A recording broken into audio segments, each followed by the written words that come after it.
Welcome to High Road. My name's Andrew, and in today's episode I'm going to start making my guitar neck.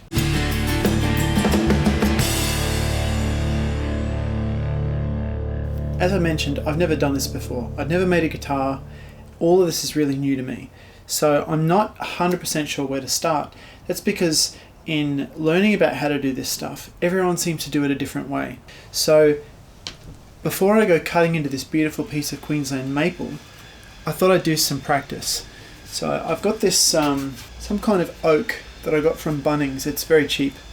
And I'm going to lay my template down on this.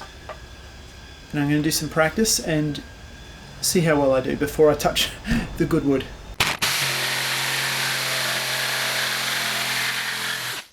So the purpose of this is to hog off as much material from around the outside to give the router bit much less to do.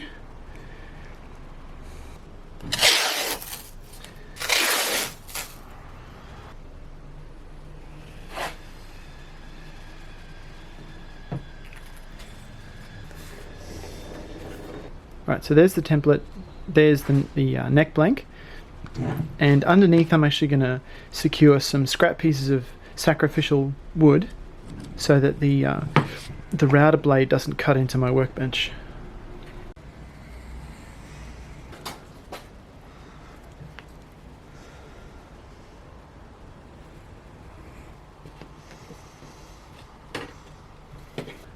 Bit of a routing sandwich here. Template, wood and scrap.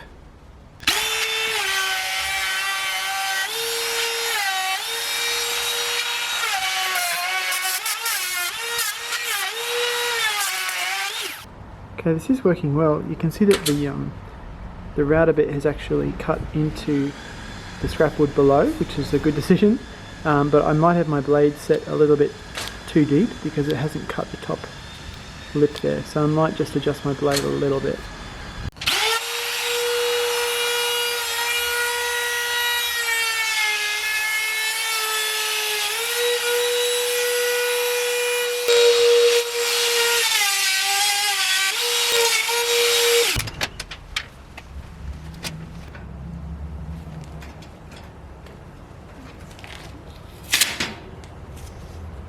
Okay, well I've certainly learned a few things. First of all, that template sandwich idea really does work. The blade cut a really nice clean line into the neck wood and even took some of the sacrificial wood below, which is exactly what I was hoping. However, I don't think this is good wood to make guitar necks out of. It seems very brittle, and some big chunks just went flying out when the router went over those sections, so I don't think this is a good wood to be using for a guitar neck, but I guess I know that this process works. I've also learned that router bits do not like tape, so I'm going to avoid that next time. But now for the thing I really wanted to know. How accurately has the measurements of the template been transferred to the piece? So that's my original piece. Well, that's interesting.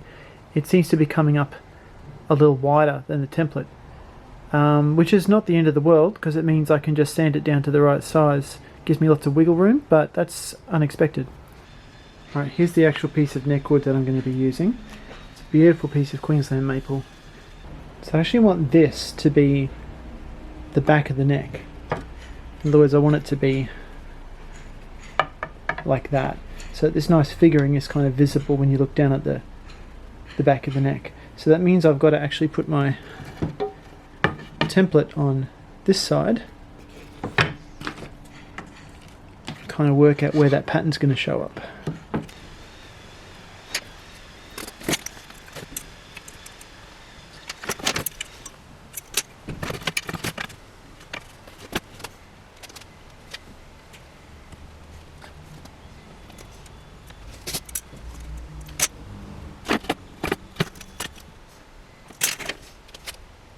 The other thing I just thought of is I probably shouldn't twist the template off center in any way, because I assume that this piece of timber has been milled with the grain going in one direction. So if I do that, I could end up with a cross-grained piece of wood that's very hard to shape later. So I might just sort of pick the best spot that I can with the centerline square.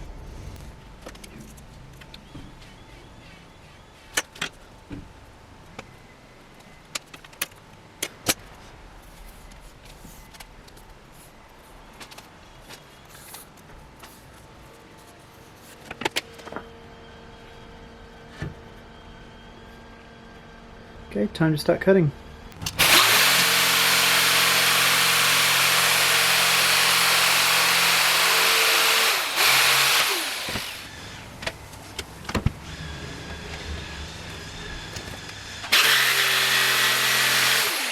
Okay, that's done.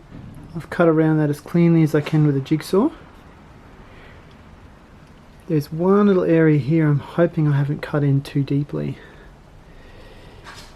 I think I'm just in the safe zone there, but that's a close one. Now this time I'm going to make my template sandwich. Template on top, neck wood, and then I might use that scrap neck that I tried to make as my sacrificial bottom piece. Okay, wish me luck.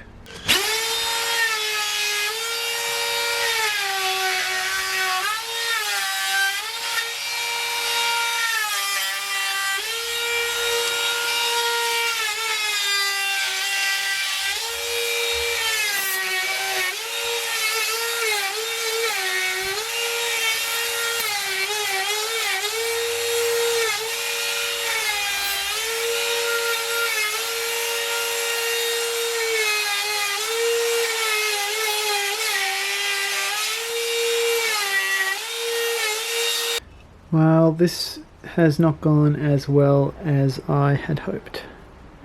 It's looking pretty darn ugly, actually. I've got ridges, I've got smooth sections, rough sections, I've got chips. Some places I've got a little indentation all the way along the neck. Now that's where the fingerboard's going to glue on, so that has to be really flush there.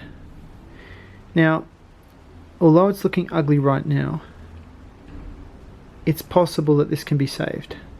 If there's enough extra width and enough extra material around the edges for me to sand it down to an acceptable dimension, then I should be okay. Oh gee, look at that. But I don't know, it's looking dubious at this stage. This particular neck, this particular neck blank might be a loss. Yeah, I'll get back to you. I'm just not sure why this has happened, because maybe I shouldn't be using a trim router which has a really high RPM. Maybe I should be using a slower plunge router. Either way, this is not the way it should look. The worst piece is this chip off the back, but when you look at a regular telly neck, that whole area would normally be curved anyway, so that's not going to be a problem. Okay, well the good news is, compared to the template, this has actually got quite a lot of spare material all the way around the edges, so I'm going to have a go at salvaging this. Now here's the kicker. I just checked my template, and it seems that the template has shrunk. At the nut it's lost 0.1 of a mil. That's quite a lot, and that's probably just from the bearing on the router bit compressing the MDF, the end grain of the MDF. So that's actually shrunk there. It doesn't seem to have shrunk at the 14th fret. That's pretty much still the same as it was before, but how weird is that, and disappointing. So I'm going to route a truss rod channel in this, then I'm going to glue a fingerboard on. Well, I'll slot the fingerboard, cut it to shape, glue it on, and then I will start to sand these edges and try and get them as close to final measurement as possible. So something I need to do first is, I've noticed that there's this little shelf running all the way along the edge of the neck. So because of this shelf and the one on the other side, it means that the very top surface of the neck blank is a little bit narrower than the rest of it. And I want to give myself the most amount of material to work with. So I'm actually going to shave off this top layer with some sanding so that I'm left with the widest amount of neck material I can use.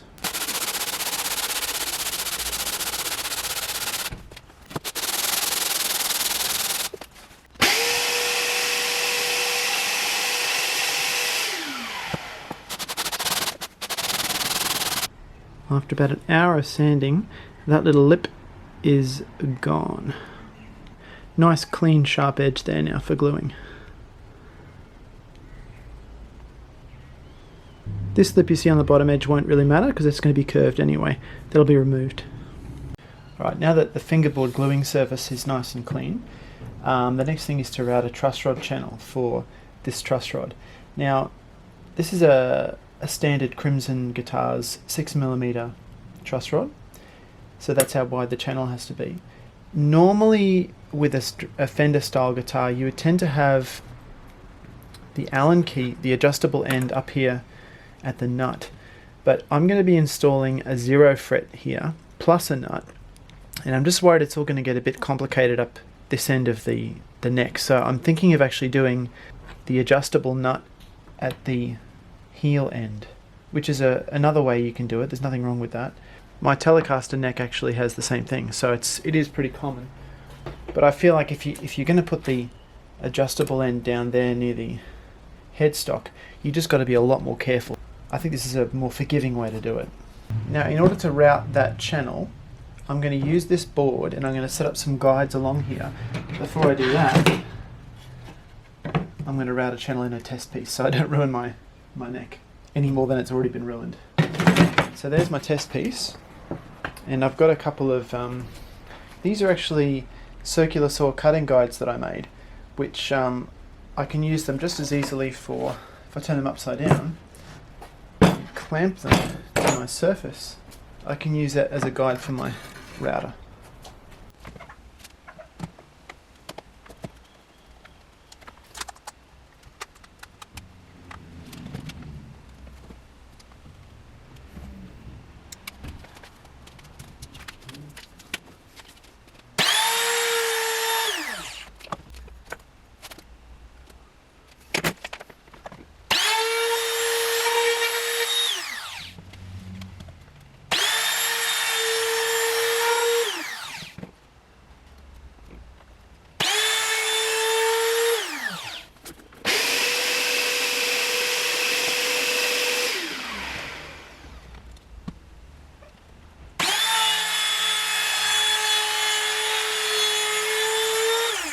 Alright, this is looking pretty good, and it's a very, very tight fit of the truss rod. So tight that it's actually hard to get it out again. Maybe that's what you want. Okay, well I feel pretty confident to route the real one. So I'm going to draw a new center line down the neck blank and go from there.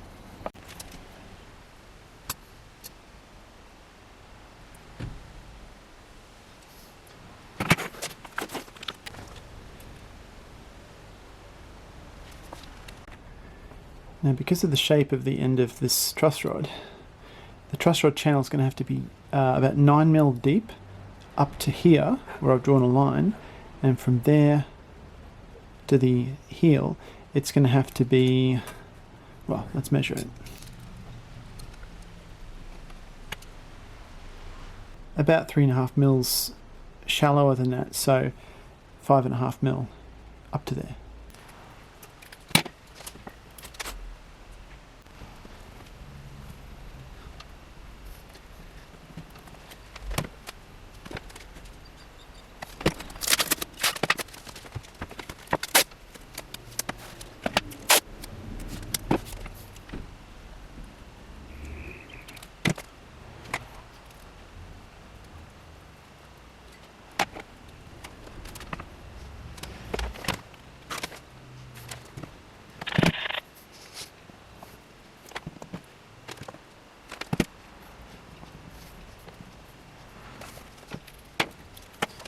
The neck end here I've put a little block which is going to prevent the router from going any further than I want. Down this end though, I'm just going to draw a line.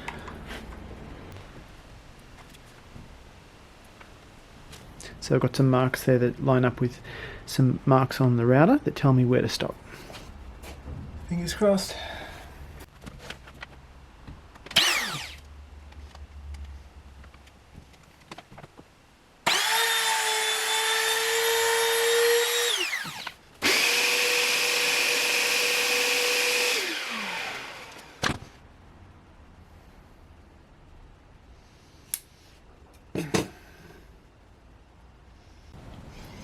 So I've just measured it, and down here near the 14th fret the channel is perfectly in place.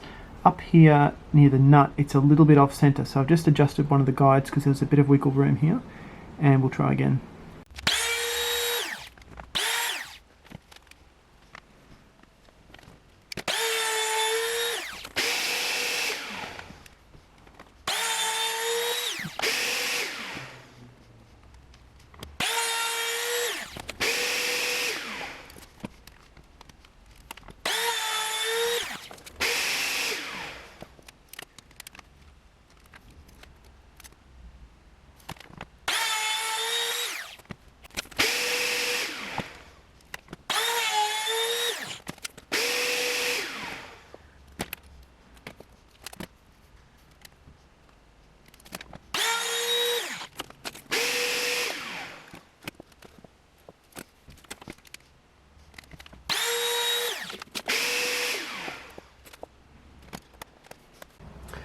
Okay, the truss rod is fitting pretty well. It's actually a bit looser than it was in the test piece. So now I've just got to finish off this little area and see how it fits.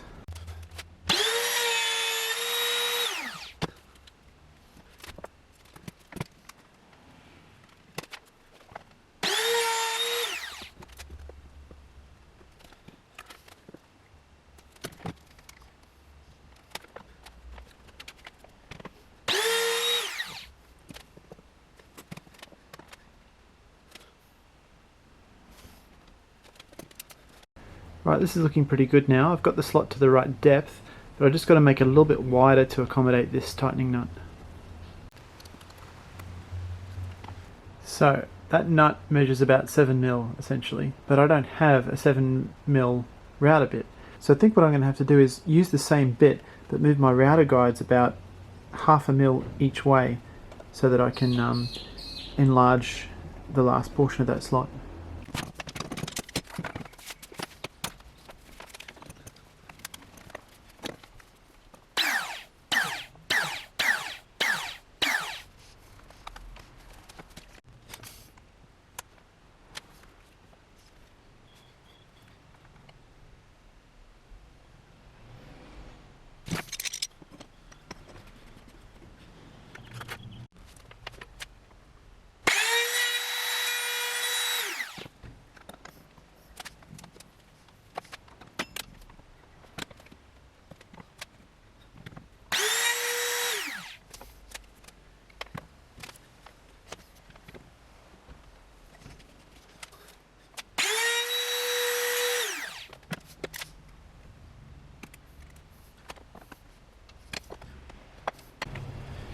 Okay, moment of truth.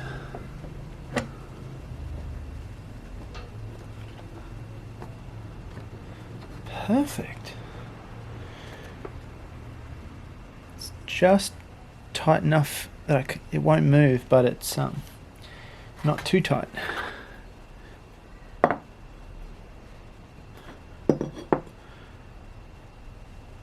Really good. Really good. Now, although the entire truss rod is flush with the neck, the adjustment bolt at the end isn't. It sticks up a little bit, and that's actually just part of the design of this truss rod. So what that means is I can't just glue a fingerboard straight down on there. I'm going to have to cut a little bit of a relief in the back of the fingerboard before I glue it down. And it might do a little bit of tidying up in that corner there as well.